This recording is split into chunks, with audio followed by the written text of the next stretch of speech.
with PKTT, I've heard some people trying to associate us with being violent.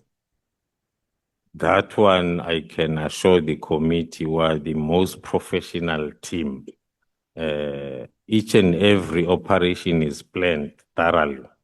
So when then we were at the initial phase, which is the surveillance phase of the operation, that is when then we came across a JMPD officer who is part-time working for, according to our information, for Katiso Mulif, Officer Johnny Mohatle, who was then dispatched by Mulife to come and check this suspicious car, our surveillance car.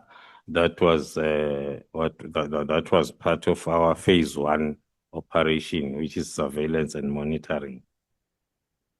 I'm introducing the second incident during the course of the search. Now, I'm still going to maybe go into details in terms of the JMPD officer.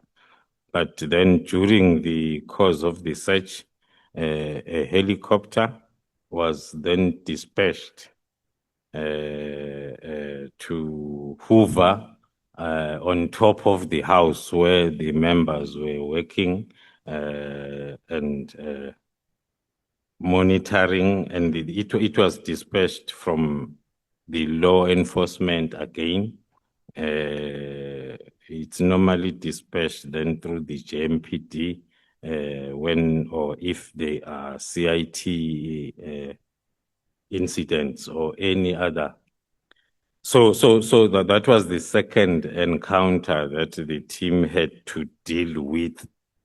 Before then, 2 groups from DPCI arrived at different times to the scene of crime, to the scene where members then were effecting just the arrest.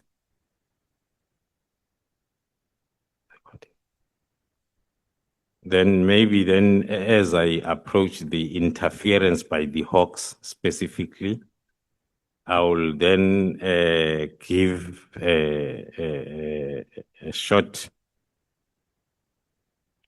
narrative as to what happened. Firstly, the first group, maybe before I get to the first group, let me remind the committee that although I touched on it, but it's still coming where, because JMPD officer have got the systems in his phone, can circulate, track, and do whatever the vehicle. So he gave feedback. Okay, he came into Kadisomlifi's house, took him out, driving in a JMPD official vehicle to go and look for this suspicious vehicle. And then he did confirm that this is an SAPS vehicle. So I'm citing that Kadisomlif was aware well in advance that there will be a police operation in his house. And then as then the operation starts, that's when then the first group from DPCI is dispatched by their generals to come and check what's happening. I don't want to interrupt, but maybe just on the Metro Police that you've mentioned, I'm not sure if it is clear what you are saying in relation to the involvement and participation. And I'm trying to get to the extent of the participation of the Metro Police. Were they interfering? What did their presence represent in relation to the arrest that was affected? I think we get an explanation that you found these officers there, but I'm trying to understand, were they trying to interfere and prevent the operations from unfolding? Is that what we? Maybe then, through you, Honorable Chair, because the first paragraphs I was introducing the two types of interferences. Then my next paragraph talks to the interference by the Hawks, and then the next one from paragraph 1 to 2 talks to the interference by JMPD. That's where I was going to be detailed when it comes to. So the first part I was just introducing those, as I indicated, that that was the beginning of the problems of PKTT and Khumalo. And the most important dates of December that we treasure, and we make sure that in our diaries they are circled, is the 6th of December as well as the 31st of December. That is Khumalo and the PKTT. When their problems started, it was the most difficult takedown operation.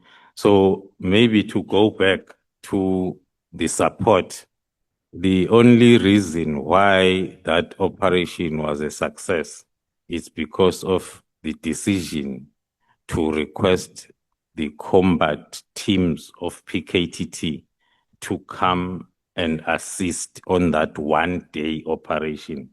Because if we did not do that, up until today, Katisomlifu was not going to have been arrested.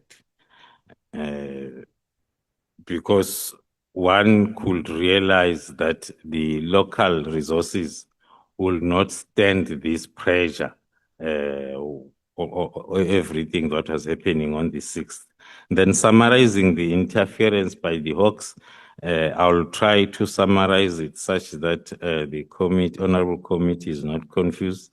There was the first group led by Captain Kruger that came and wanted to know what's happening, and then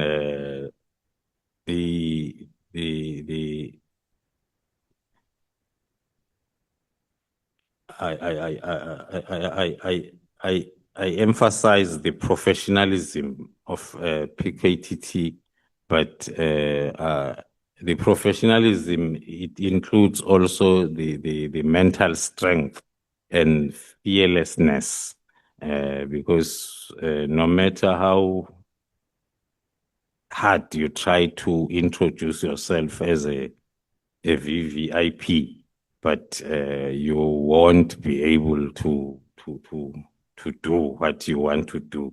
So then there was an engagement with Captain Kruger's team.